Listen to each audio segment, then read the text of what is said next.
Merry Christmas to all, both residents and visitors of these peace-loving Virgin Islands, particularly my constituents of the 3rd Electoral District.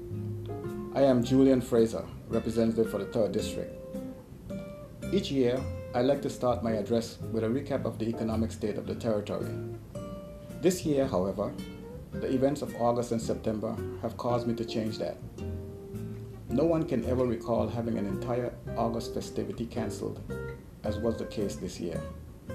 And neither is there a record of a single Category 5 hurricane, let alone 2. That was the case for us in this 2017, after experiencing the catastrophic floods in August and 2 devastating hurricanes in September.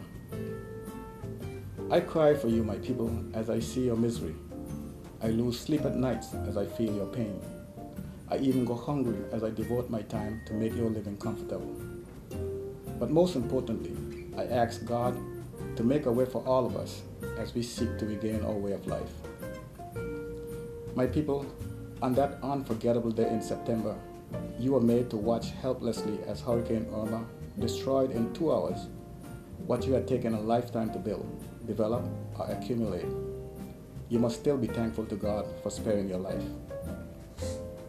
The BVI has to rebuild, both economically, physically, and emotionally.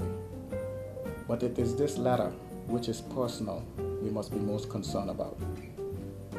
The government will raise capital to rebuild the infrastructure and its other facilities. The private sector will rebuild their homes and offices. And from this, the economy will benefit. But how do we deal with your emotions? Hurricane Irma has been credited with 5 lives on record, but people are still dying. Does anyone wish to say why? I venture to bet that there is a connection, and it's all about emotions. My advice to you this holiday season is that despite the temptations to bury your sorrow in spirits, or even to slip into depression as others around you may seem to be carefree, please seek help with whatever you're going through.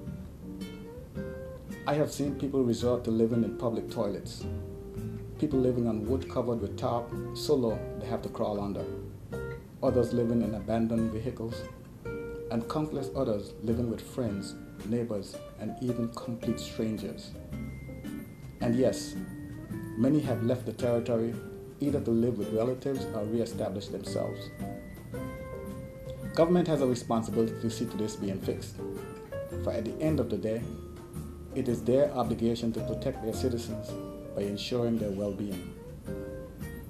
In the weeks following Hurricane Irma, many persons and organizations have vested their time and resources to ensure lives were saved, properties protected, persons got food, and that the territory remained attractive.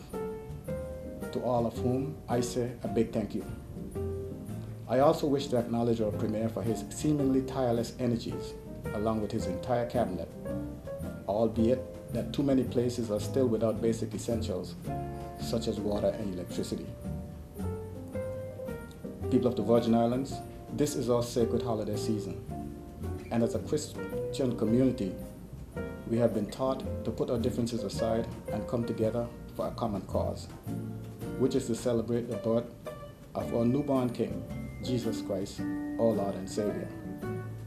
I am also aware that ours is a multicultural and multinational society that cuts across religious boundaries. So it is with this knowledge that I ask for your indulgence in embracing our commonalities and celebrate this season as one people. For all of us, the tough times being experienced right now couldn't seem to come at a worse time. But because we have Christ, our loving Savior, to look to for strength and comfort, we are sure to overcome.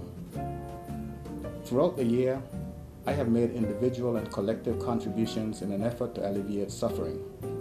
And for this season, I've made special arrangements for the less fortunate among us to be joyful, which pleases my soul. In closing, let me say on behalf of my wife, Carrie, and myself, how thankful I am to the people of the 3rd District for their expressions of love and confidence in me, for having me as their representative for this my 19th Christmas. I thank you. And may I extend greeting to all the people of the territory, particularly my constituents both those at home in the BVI and in St. Thomas, St. Croix, and St. John, United States Virgin Islands. May each of you and your loved ones, both near and far, enjoy this day and have a happy and prosperous New Year.